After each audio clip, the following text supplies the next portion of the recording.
बिस्मिल्लाहिर्रहमानिर्रहीम। रोज़ Excel show के साथ एज ए स्पेशल एडिशन हम आज कर रहे हैं। हमारे साथ नई को होस्ट हैं अदन खान, और welcome to the show ji Adan Khan. Thank you joining us Rose Excel show को। और आज नाजरीन जो टॉपिक हमने आप लोगों के लिए चुना है, जो डिस्कस हमने करना है, वो बेसिकली कल्चर, सकाफ़त और मेले ठेले। ये क्या चीज़ें होती हैं, ये क्यों ज़रूरी होती हैं, ये माशरे में इनका इम्पेक्ट क्या होता है। और आप लोगों को मालूम है कि सारी दुनिया में इनकी एक बहुत बड़ी अहमियत है। वो कहते हैं कि इवन जब मज़ाहिब भी आए तो मज़ाहिब भी उसी कल्चर, उसी सकाफ़त का आलमोस्ट हिस्सा बन गए, क्योंकि उनका अपना इम्पेक्ट था, अपनी टीचिंग्स थी, लेकिन वो उसी कल्चर का एक मिसाल जो ज़्यादा अच्छे तरीके से दी जाती है।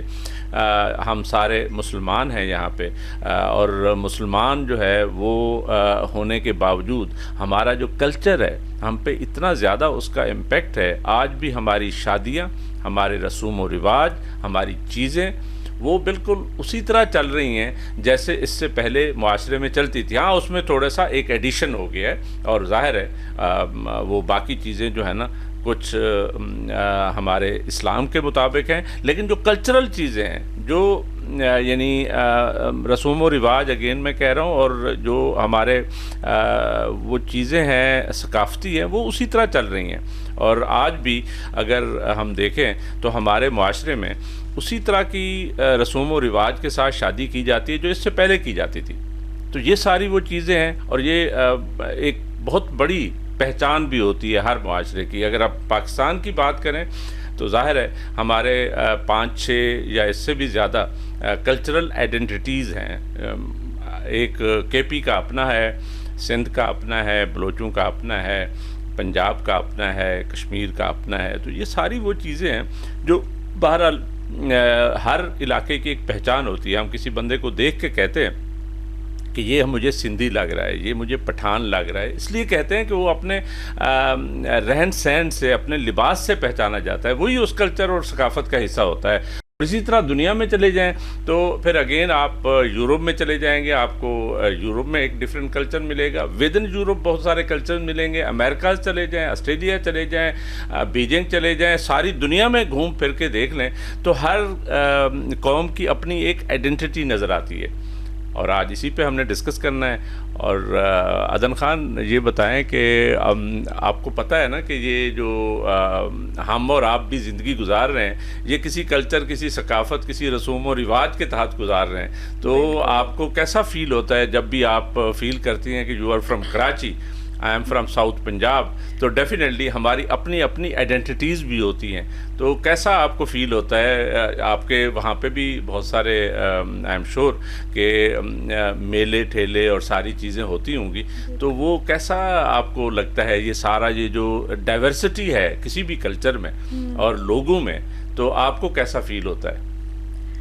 जी बिल्कुल। पाकिस्तान तो मुझे लगता है कि दुनिया का खूबसूरत तरीन शहर है, नो डाउट, और खूबसूरत तरीन मुल्क है, ऐसा ही है, मुल्क है। और जो पाकिस्तान और कराची से रिलेटेड जो चीज़ें हम देखते आए हैं, उसी कल्चर में हम बड़े हैं, उसी को हमने अडॉप्ट किया है। exactly. तो ये जो कल्चरल, हम सकाफ़ती रिवायात की जब बात करते हैं तो ये किसी भी माशरे की अक्कासी करता है, एक आईनादार होता है। और कराची के हवाले से तो मैं समझता हूँ कि वहाँ पे बिजनेस और उसकी वजह से, चूँकि एक पोर्ट सिटी है, तो पोर्ट सिटी होने की वजह से उसकी अपनी एक और आइडेंटिटी भी है। मैंने देखा है कि आप भी कराची से हैं, मैं भी कराची में रहा हूँ, तो वहाँ पे लाइफ बहुत तेज़ है और आबादी बहुत बड़ी है। तो इस वजह से वो सारे अपने अपने उन चीज़ों में फंसे होते हैं। और जाके देखेंगे एज़ कम्पेयर टू इस्लामाबाद, तो लाइफ वहाँ बहुत तेज़ नज़र आती है। ये भी उस कल्चर का हिस्सा है, ऐसे ही उस कल्चर का हिस्सा है। और आप बिल्कुल इस बात से मैं मुत्तफिक होंगे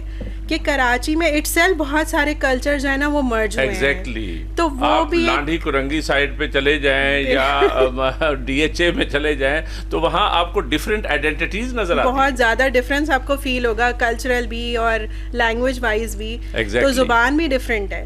तो कराची का एक अलग ही जो है ना, वो जिसे कहते हैं ना हम, जायका है। बिल्कुल। तो वो उस लिहाज से, और जैसे आपने बात की है कि के बहुत बिजी सिटी है, Yes. बिजनेस हब है पाकिस्तान बिल्कुल, का। बिल्कुल। तो कराची में जब भी हम जहाँ भी मूव करते हैं तो कराची का अपना एक एनवायरनमेंट है, लाइवलीनेस है। बिल्कुल। आपको पता है कराची को रोशनियों का शहर भी कहा जाता है। दैट मीन्स के कराची पूरी रात जागते ये रहता है। रोशनियों का शहर जो है, बिल्कुल आपने सही बात की। यहाँ पे बड़े ये जो एनर्जी के हवाले से, ये जो बिजली के हवाले से है, यहाँ बड़े क्राइसिस चले हैं, आपको मालूम है। और स्पेशली हम सबको एक ख़ास किस्म का वहाँ की एडमिनिस्ट्रेशन से गिला भी रहता है। वो ये है कि वो जो उरूसुल बलाद जिसे कहते हैं, रोशनियों का शहर, वो बुनियादी तौर पे थोड़ा सा धुंधला गया है। लगता है ऐसे है कि वहाँ पे जो डेवलपमेंट जिस लेवल पे होनी चाहिए थी, जिस लेवल पे काम होना चाहिए था, एज़ कम्पेयर टू लाहौर या इस्लामाबाद या दूसरे जो हमारे शहर हैं, तो कराची डिज़र्व ज़्यादा करता था, लेकिन वो उस तरह काम नहीं होता। आपको फील होता है ये वाली बात? जी बिल्कुल फ़ील होता है। इसमें दोनों तरफ है कि बात है। देखिए कराची जो है ना एक बहुत बड़ा सिटी है। अगर हम किसी स्पेसिफिक और शहरों की बात करें तो उनमें एक लिमिटेड जो है वो पॉपुलेशन है, एक लिमिटेड स्पेस है। लेकिन कराची इतना ज़्यादा फैला हुआ है कि उसको कंट्रोल करने के लिए ना इंतज़ामिया को भी बहुत ज़्यादा जो है ना अपना रोल, कोई शक नहीं है। लेकिन एट द सेम टाइम आपने देखा कि वहाँ पे जो कल्चरल आइडेंटिटीज़ हैं, मैंने तो ये देखा है कि जैसे किसी जैसे ये कैपिटल है तो वहाँ पे हर सूबे के लोग गए हुए हैं। और वहाँ पे यानी मैंने देखा है कि बलोच, पठान, सराइकी, सिंधी, महाजिर सारे मिले हुए हैं। और ये एक बड़ी खूबसूरत बात होती है किसी भी शहर में। और सारे अपनी अपनी कल्चरल आइडेंटिटीज़ के साथ रह रहे हैं और वो अपने अपने तरीके से अपने कारोबार भी कर रहे हैं, अपनी चीज़ें भी कर रहे हैं। ये तो एक बड़ी खूबसूरत बात है कराची की। लेकिन हम वो दूसरी वाली साइड लेके बैठे थे कि बुनियादी तौर पे जो एडमिनिस्ट्रेशन को या गवर्नमेंट को करना चाहिए वो ऐसा लगता है कि जितना वो डिज़र्व करता है उतना नहीं होता जी, उस तरह परफॉर्म नहीं हुआ। तो बहरहाल, लेकिन असल बात करनी ये थी कि ये जो कल्चरल होते हैं, ये जो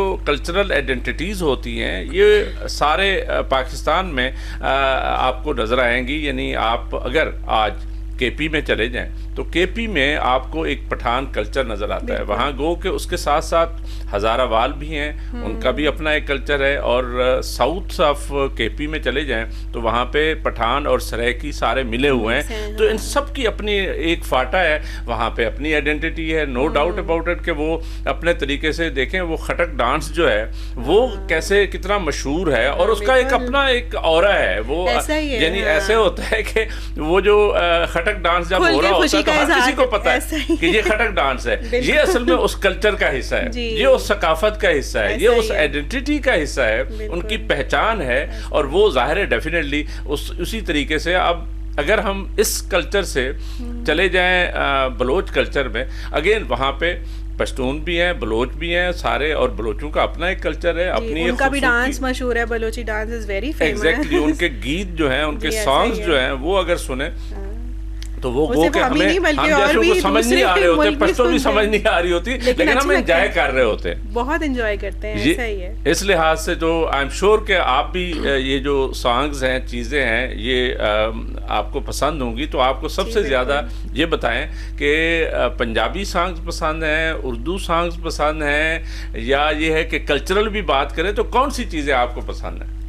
मुझे सबसे पहले तो खाने बहुत पसंद है। खाने बहुत पसंद, जी, yes, that is part of the culture. क्योंकि उस सकाफत का हिस्सा होता है। ये जो खाना पीना है ना, ये जो हम लिबास है हमारा, ये जो ड्रेस है, ये भी उसी का हिस्सा होता है। आपने देखा होगा कि वो शाजिया खुश्क एक वो होती थी, वो अपने एक तरीके से आती थी। आपदा परवीन है, वो अपने पर्सनैलिटी बिल्कुल ऐसा ही सिंधी कल्चर को देखें तो वो एक अपनी आइडेंटिटी के साथ, और उन लोगों ने वो कल्चर रिप्रेजेंट किया थ्रू आउट। आई मीन ऐसा नहीं है कि वो बदल गए या उन्होंने कोई चीज कहीं और से अडॉप्ट कर ली। हाँ। उन्होंने उसी कल्चर को जो है वो रिफ्लेक्ट किया अपने सारी परफॉर्मेंसेस में। आपको कैसा लगता है टोपी डे मनाया जाता है उधर सिंध में? जी बिल्कुल। यानी वो स्पेशल जो सिंधी टोपी है, टोपी, और अजरक। वो जो अजरक जो है, तो आपको कैसा लगता है? कभी आपने कोई वो टोपी और वो अजरक कभी आपने की? जी बिल्कुल बिल्कुल। हम तो ज़ाहिर कराची जो है वो सिंध का हिस्सा है, सिंध का पार्ट है, तो हम सिंधी ही जो है वो तस्वुर किए तो जाते इसका हैं। मतलब है आप भी दिलदादा हैं इस कल्चर की, उसमें हाँ। आप भी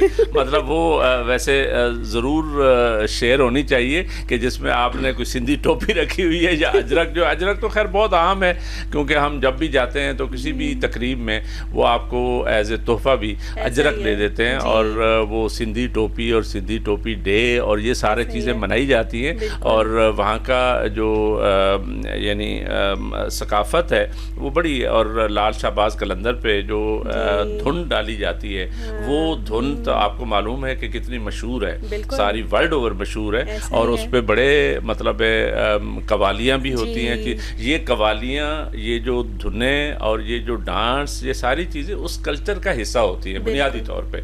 जैसे ही लाल है। शाहबाज कलंदर की हम बात कर रहे हैं, तो इसी तरीके से अगर आप पंजाब में आ जाएं तो पंजाब में आपको बड़ा इंटरेस्टिंग वो लगता है। पंजाबी कल्चर जो है बड़ा डायनामिक कल्चर है और मुझे ऐसा लगता है कि पंजाबी कल्चर ने कहीं पे, वैसे तो एक तो आबादी भी ज़्यादा है और लेकिन ये कि कहीं पे उन्होंने अपने आप को एडवांस भी किया है। पंजाबी लैंग्वेज से लेकर, पंजाबी कल्चर से लेकर, पंजाबी ज़ुबान से लेकर हर चीज़, जहाँ पे जब भी मैं टीवी देखता हूँ, आप भी देखती हैं, तो लाहौर से जो प्रोग्राम आ रहे होते हैं तो वो साथ साथ जो है ना सराइकी और पंजाबी भी दरमियान में बोल रहे होते हैं। वो ऐसे उर्दू बोलते हुए तो वो कहते हैं और तुहानू पता नहीं कि मैं की कर रहा, मैं की बोल रहा, मेरे डायलॉग तुहानू समझ नहीं आते। तो ये बेसिकली वो कल्चर है। बिल्कुल ऐसा ठीक ही है ना। हाँ वो जी। दरमियान में एक सराइकी स्पीकिंग भी आ जाएगा, उन्होंने वो भी कैरेक्टर रखा होता है। वो कहता है सही मैं को दसो मैं किथा बता मी तुसा मैं को दसे नहीं मेरे बारे मैं को ना तुसा कहे गिना वो दैट इज समथिंग एल्स। लेकिन समझ बड़ा मजा आता है, मतलब वो एक हर चीज आपकी एक मिक्स हुई हुई होती है ना, तो वो एक असल पाकिस्तान की पिक्चर जो है ना Exactly. वो दुनिया के सामने आती है कि पाकिस्तान जो है वो मजमुआ है इन सब चीजों जी का, जी सारे खूबसूरती कल्चर्स का। है और इसमें खूबसूरती भी है। मैं आपको बिल्कुल, बताऊं हाँ स्पेशली जी। आप विद इन पंजाब जाएं, वैसे तो पूरे यानी उसमें मशहूर है, वो भुट्टो साहब ने भी कहा था कि यहाँ पे जो सराइकी ज़ुबान है ये बेसिकली बहुत मीठी ज़ुबान है। जैसे वर्ल्ड ओवर फ्रेंच के बारे में कहते हैं या फारसी के बारे में कहते हैं ये मीठी ज़ुबान है, तो इसी तरह सराइकी के बारे में रीजनल लेवल पे कहा जाता है और बड़ा एडमिटेड है कि सराइकी जो है वो बड़ी मीठी ज़ुबान है। वो जब झगड़ा भी कर रहे होते तो ऐसा लगता है कि प्यार मोहब्बत की बातें कर रहे हैं। तो ये एक अलहदा यानी उसकी पहचान है उस चीज़ की, उस कल्चर की, उस सकाफत की जो बुनियादी तौर पे होते हैं। इसी तरीके से ना जी आपने ज़ुबान की बात की तो मैं अभी यही सोच रही थी कि बात हो रही है ज़ुबान की, तो ज़ुबानों में जो है वो लहजे भी बहुत मुख्तलिफ हैं। जी हाँ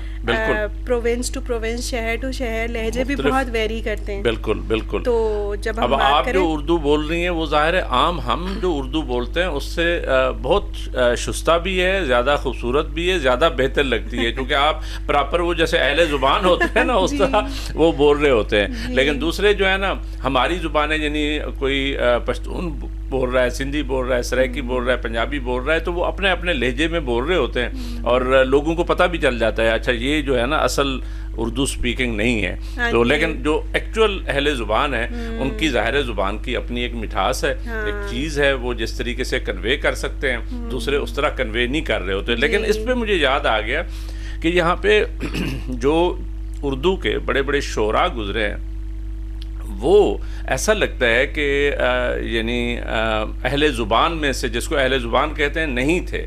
मैं पाकिस्तान के हवाले से बात कर रहा हूँ तो फैज़ अहमद फैज़ एक बहुत बड़ा शायर पंजाब से, पंजाबी बुनियादी तौर पे, उसने उर्दू में शायरी की है, बहुत ज़बरदस्त खूबसूरत शायरी की है। अच्छा इसी तरह अहमद फराज साहब हैं, अहमद नदीम कासमी हैं, तो ये वो शोरा हैं जो यानी उनका, और ये जो शायरी है ये भी उसी कल्चर का, उसी सकाफत में कहीं ना कहीं उसको रिप्रेजेंट कर रही होती है, उसका जो पैगाम होता है उसी तरह होता है। तो बाबा बुल्ले शाह की बात करें तो बाबा बुल्ले शाह की बात करें बिल्कुल, और जैसे हमने लाल शाहबाज कलंदर की बात की है, वो ये जो है ना सूफिया जो थे उन्होंने तो असल में इम्पैक्ट डाला है यहाँ पे आके। जितनी चेंजेस आई हैं यहाँ पे, अगर कोई कल्चरल चेंजेस भी इवन आई हैं तो वो सूफिया कराम की वजह से आई है, बिल्कुल, जिसमें कोई शक नहीं है। और बुल्ले शाह एक बहुत बड़ा नाम है, शाहबाज कलंदर है, और इस तरह बहुत सारे आप शाह अब्दुल लतीफ़ भटाई हैं, जी शाह अब्दुल लतीफ़ भटाई हैं, रहमान बाबा हैं, तो ये सारे उसी के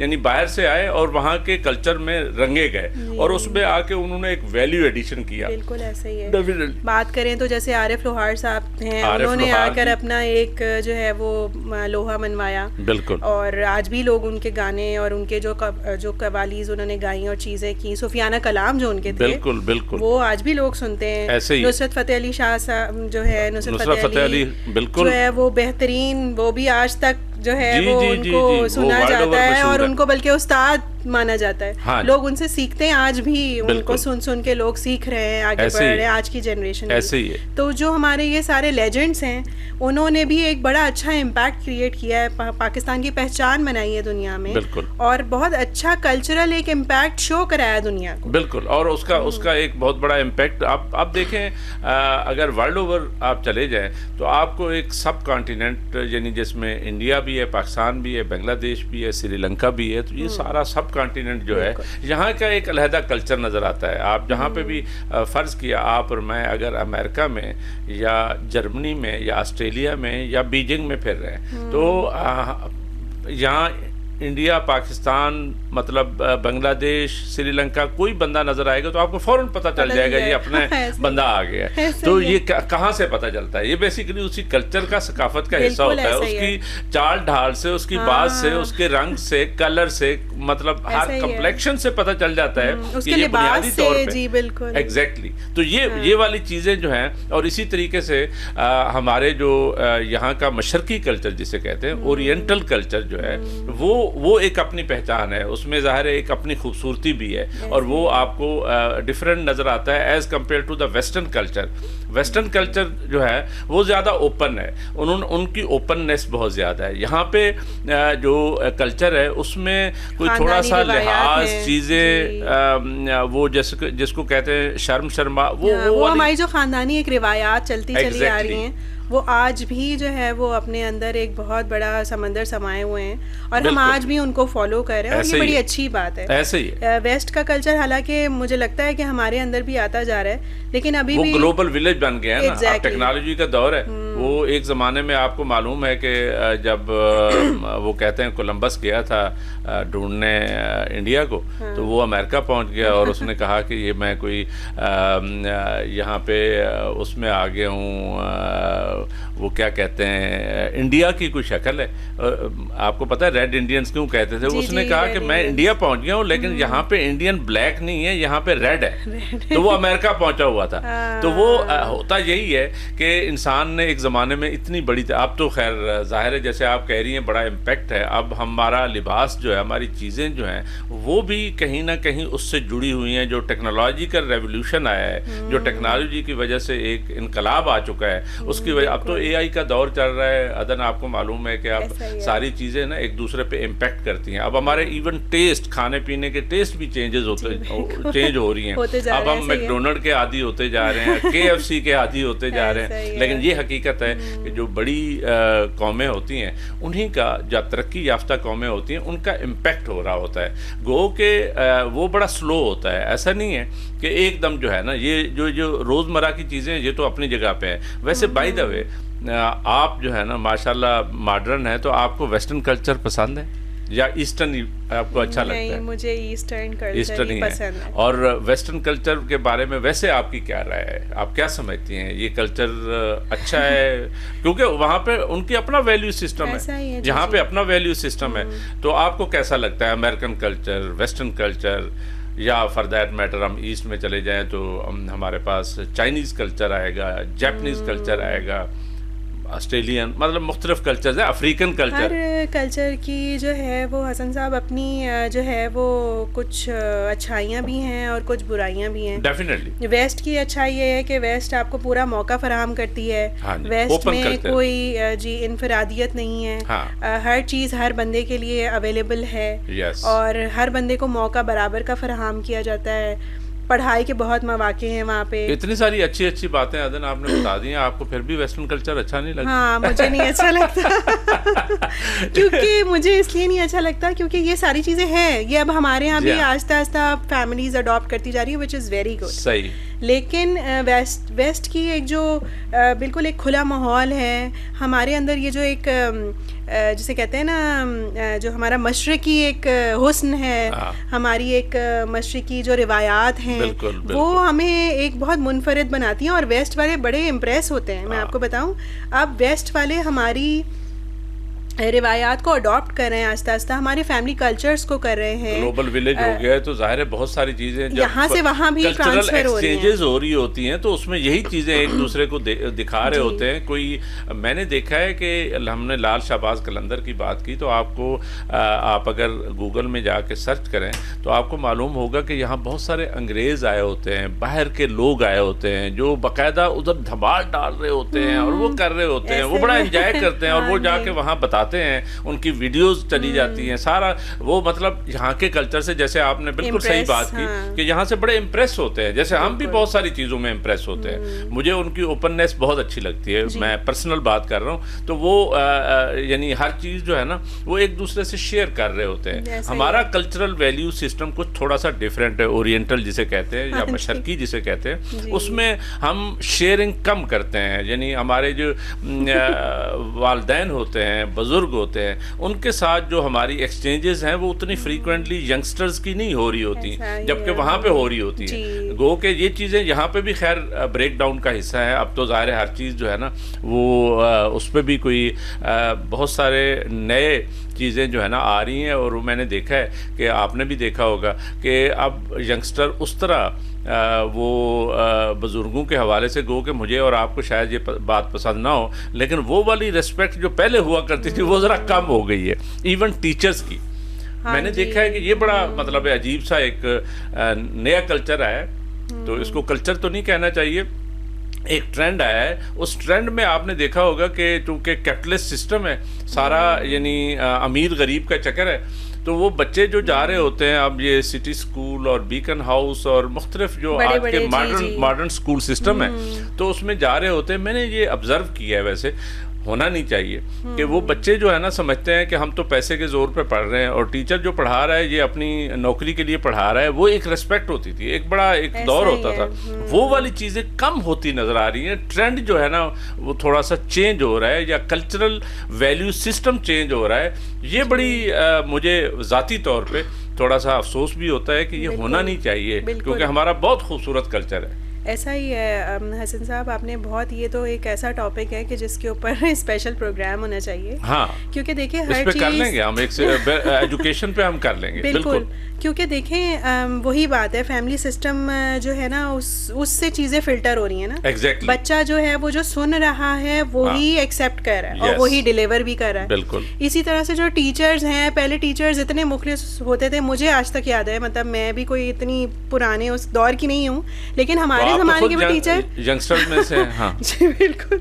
तो हमारे भी टीचर्स, मुझे याद है कि हम लोगों के कोई सब्जेक्ट अगर कमज़ोर होता था तो हमारी आफ्टर स्कूल क्लासेस होती थी, टीचर्स हमें बिठा के पढ़ाते थे और समझाते थे। बिल्कुल। तो अब ये चीज़ मैं कोई पैसे कोई एक्स्ट्रा फीस नहीं, कुछ मैंने नहीं। खुद जब हमारा एग्ज़ाम होने वाला होता था तो यकीन करें 3-3, 4-4 महीने वो हमें क्लास को जो है ना अलहदा टाइम देते थे, अलहदा टीचर्स, किसी चीज़ के कोई पैसे नहीं, ये ट्यूशन सेंटर्स नहीं थे, ये ट्यूशन नहीं पढ़ाते थे, वो एक मेरे दौर में ट्यूशन सेंटर भी थे, बच्चे वहाँ भी जाया करते थे, लेकिन फिर भी टीचर्स भी स्कूल में भी आफ्टर स्कूल क्लासेस होती थी, हमने खुद अटेंड की है।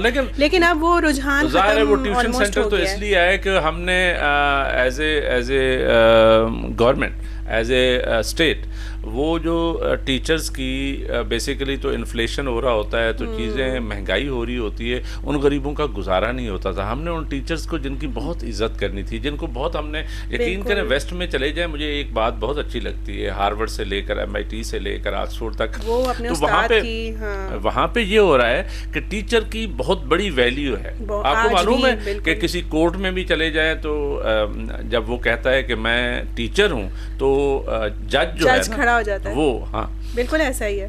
तो ये चीज़ें जो है ना, बहरहाल एक अपनी जगह पे एक बहुत बड़ी वैल्यू थी, लेकिन यहाँ पे सूरत हाल थोड़ी सी चेंज हुई है, क्योंकि हमने टीचर्स का उस तरह ख्याल नहीं रखा। उस कल्चर को प्रमोट हमें करना चाहिए था और रियासत को जो है उसमें कंट्रीब्यूट करना चाहिए था, और अदरवाइज तो वो यानी रोज़गार के हाथों गरीब मारा गया है, उसको भी पैसे चाहिए, उसको भी औलाद को पढ़ाना है। तो वो क्या कहते हैं, फैज साहब ने कहा था कि दुनिया ने तेरी याद से बेगाना कर दिया, तुझसे भी दिल फरेब है गम रोजगार के। तो गमे रोजगार जो है ना वो बहुत ज्यादा आ गया। ऐसा ही है, तो बिल्कुल यही चीज़ है। मुझे याद है कि अगर हम कभी अम्मी से कभी कोई शिकायत किसी टीचर की करते तो अम्मी पूरी बात भी नहीं सुनती थी और कहती थी कि बस खामोश हो जाओ, सही कह रहे हैं तुम्हारे टीचर। तो अब ये वो चीज़ नहीं, अब तो मैंने देखा है कि माएँ सुनती भी हैं, फिर रिस्पॉन्ड भी करती हैं, फिर कंप्लेंट्स भी होती हैं। अब तो बहुत सारी कंप्लेंट्स भी होती हैं, गो के हमारे वो टीचर्स की बात चल निकली है तो वो शायद इतनी रेलिवेंट हमारे टॉपिक से ना हो, लेकिन फिर भी कर लेते हैं, जो कि बड़ी इंपॉर्टेंट बात है। अब जैसे ये ट्रेंड आ गया कि देहातों में स्पेशली कोई टीचर जो है वो उसको ब्लड प्रेशर का मरीज है या अदरवाइज वो बच्चे को मारना शुरू कर देता है और उसको बाज़ औक़ात जाने ले लेते हैं, तो वो भी एक बड़ी गलत बात थी जो हमारे माशरे में होती रही है, अब भी हो रही है, और उसको डिस्करेज किया जाना चाहिए असूलन। लेकिन हम बात ये कर रहे थे कि बुनियादी तौर पे अगर वेस्टर्न कल्चर साइड पे जाएं आप, जिसमें स्पेशली यूरोपियन अमेरिकन ये सारे कल्चर्स हैं, तो आपको ज़ाती तौर पे कंपैरेटिवली स्पीकिंग अमेरिकन कल्चर ज़्यादा बेहतर लगता है, वेस्टर्न कल्चर ज़्यादा यानी यूरोपियन कल्चर ज़्यादा अच्छा लगता है, या ये है कि आपकी पसंद वैसे ज़ाती तौर पे क्या है? आपको ज़ाहिर है, आई एम श्योर कि ये तो हर चीज़ उस पर पड़ी हुई है, गूगल पे पड़ी हुई है, तो अफ्रीकन कल्चर भी है, और इसी तरह मैंने जैसे पहले भी बात की कि चाइना का है, सब कॉन्टिनेंट को हम कंपेयर करें तो आपको वैसे कौन सी कल्चरल आइडेंटिटीज ज़्यादा खूबसूरत लगती है?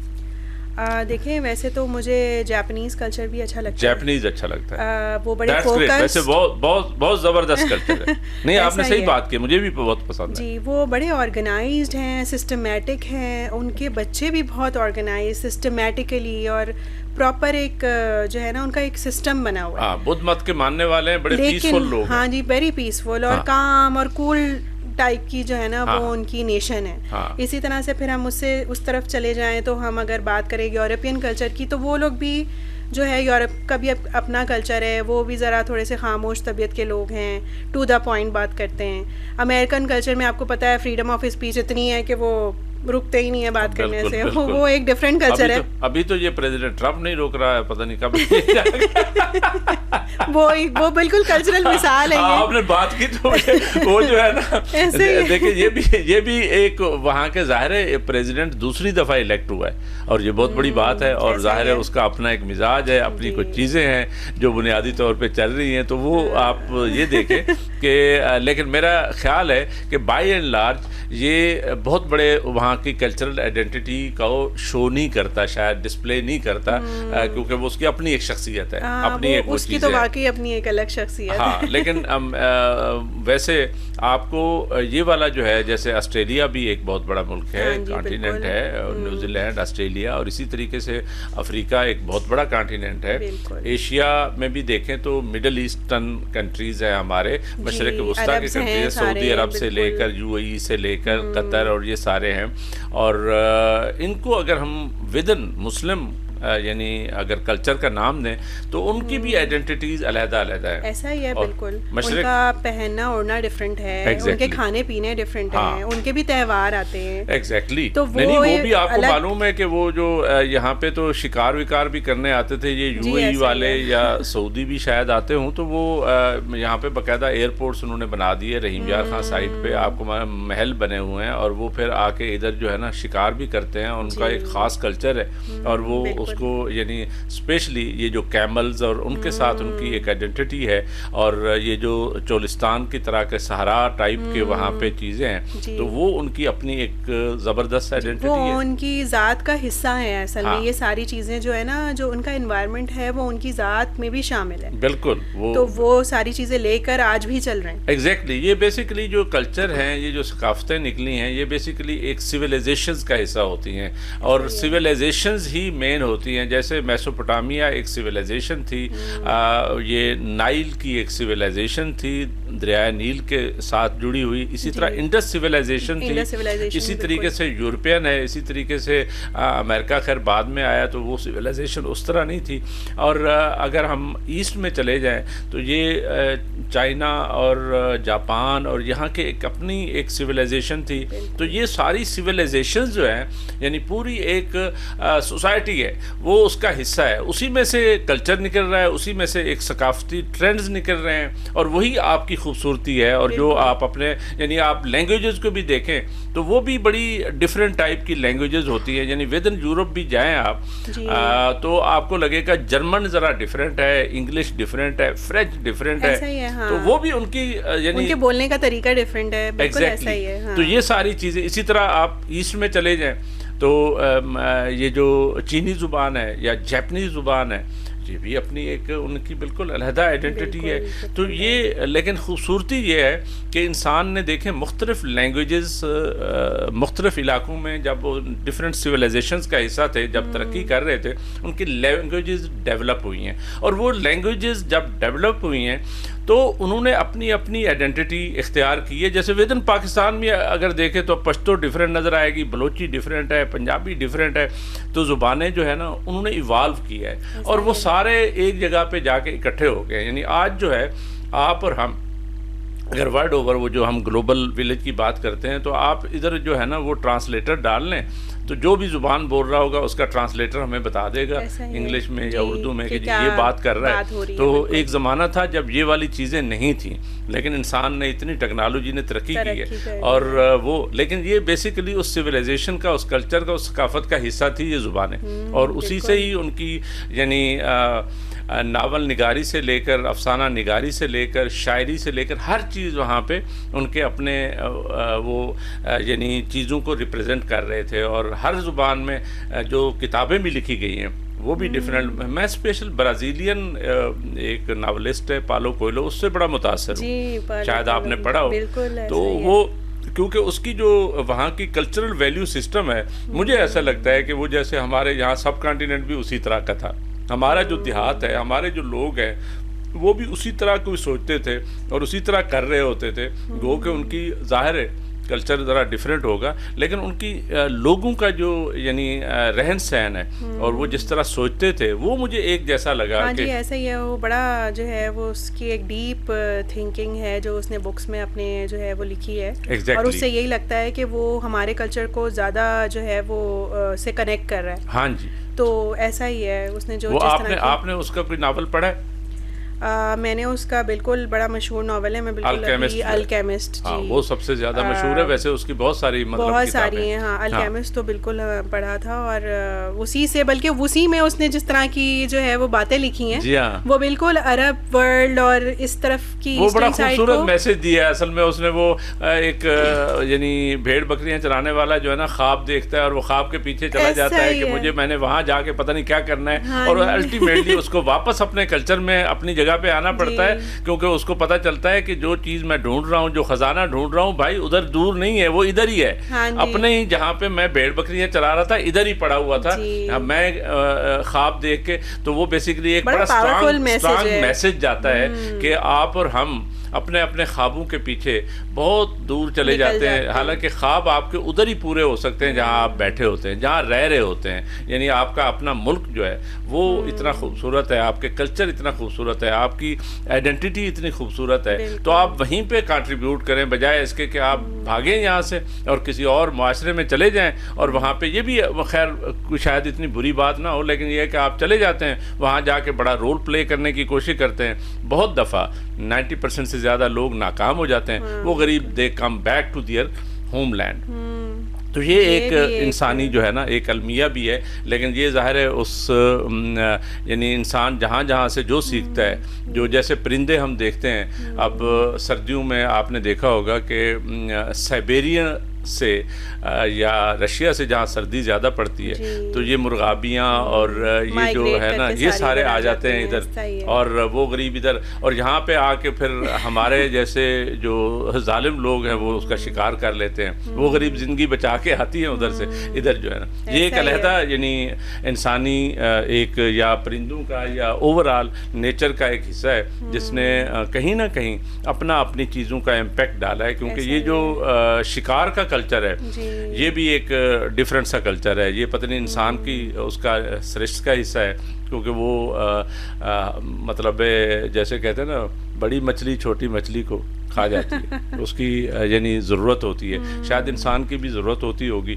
वो जाके उसको उस तरीके से वो कर रहा होता है। लेकिन हर चीज़ मयाना रवि में रहे तो ठीक ही है, लेकिन ये कि ये हमारी जितने भी हैबिटेंट्स हैं, ये आपने बात की जैसे ये जो माइग्रेट कर आती हैं सारी चीज़ें, तो ये हमारे इकोसिस्टम का पार्ट है ना, तो ये हमारे लिए बहुत ज़रूरी है, हमारे रहने के लिए, हमारी सांस लेने के लिए, इन सब का एक रोल है। बिल्कुल, ये किसी मकसद के तहत ही यहाँ पर, तो हमें अपनी सर्वाइवल के लिए इन सब चीज़ों के बारे में सोचना होगा। इस तरह से बिल्कुल अगर बेरार रवि का शिकार हो गए तो फिर तो क्या ही पहुंचेंगे। बिल्कुल बिल्कुल यही बात है। तो वो लेकिन ये है कि हम असल में तो एक्सप्लोर ये कर रहे हैं कि ये जो कल्चरल आइडेंटिटीज़ हैं, ये जो सिविलाइजेशंस हैं, ये जो सकाफ़तें हैं, ये जो उनके इजहार है मुख्तलिफ़ तरीके से, वो इंसानी ज़िंदगी में कितना खूबसूरत है, इंसान को कितना, यानी बेसिकली तो इंसान वांट्स टू बी सेटिस्फाइड ना,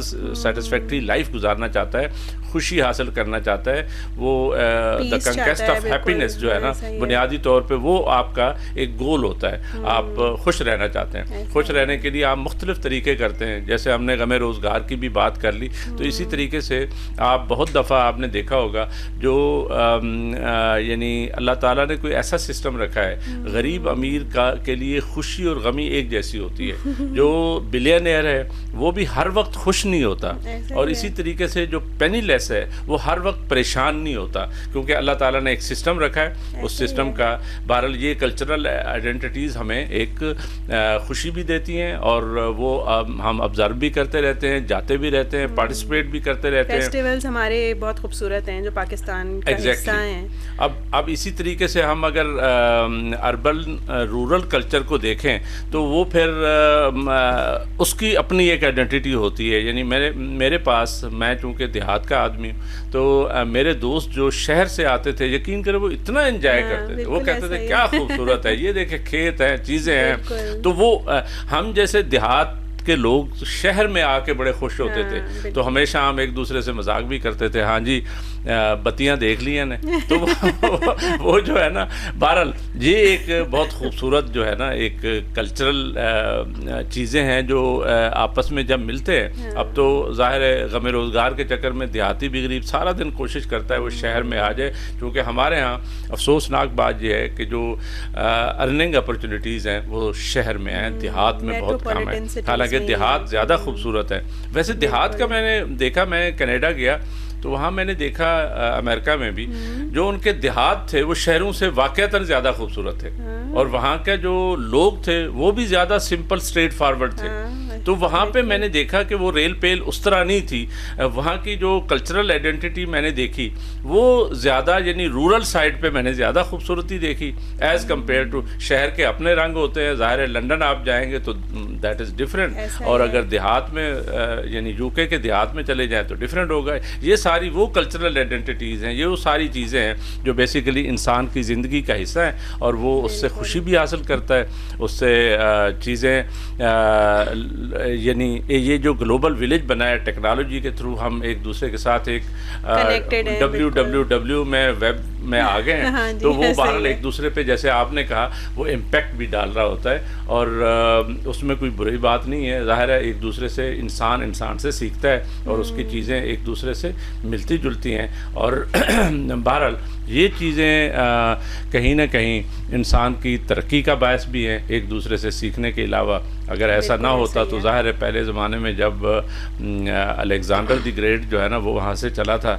यूरोप से, तो वो पता नहीं किधर किधर से होता हुआ इधर आया, लेकिन वो एक एक्सपीडिशन डिफरेंट था। लेकिन जी। अब तो हर बंदा ही अलेक्जेंडर द ग्रेट है, हाँ। उससे ज़्यादा वो है, क्योंकि वो ऐसे ही हर है। चीज़ को देख भी रहा है, उसको एंजॉय भी कर रहा है, उसके साथ ज़िंदगी भी गुजार रहा है। कहा जा रहा है बिल्कुल या सही। शायद टाइम हमारा ख़त्म हो गया है, तो कंग्रेचुलेशन, आपका पहला प्रोग्राम जो है ना, मैं समझता हूँ कि आपने बड़ी खूबसूरत बातें की हैं, बहुत अच्छा कंट्रीब्यूट किया है, और थैंक यू। ये बड़ी अच्छी एक अदन मुझे एक बड़ी अच्छी बात लगी है आपकी। Thank you. नाजरीन, आज हम बुनियादी तौर पे डिस्कस कर रहे थे ये कल्चर क्या होता है, सकाफ़त क्या होता है, मेले ठेले क्या होता है, सिविलाइजेशंस क्या होती हैं, ये क्या इम्पेक्ट डाल रही होती हैं, और दुनिया में अभी ग्लोबल विलेज बना है, तो टेक्नोलॉजी का दौर है, आर्टिफिशियल इंटेलिजेंस का दौर आ गया है, तो इस दौर में ये कल्चरल आइडेंटिटीज़ क्या अभी भी रेलेवेंट हैं या नहीं है? डेफिनेटली हम समझते हैं कि ये बहुत रेलेवेंट है आज भी, यानी इस मॉडर्न दौर में भी, इस यानी बिज़ी लाइफ में भी कल्चर जो है वो एक खूबसूरत चीज़ है, सकाफ़त जो है असर डालती है और इंसान को खुशी देती है, और बेसिकली इंसान जो है वो खुशी की तलाश में होता है। ये सारी चीज़ें कहीं ना कहीं एक इनका एक इकोसिस्टम बनता है, और वो बैलेंस करता है इंसानी ज़िंदगी को। हसन बेग को और अदन को इजाज़त, अल्लाह हाफिज़।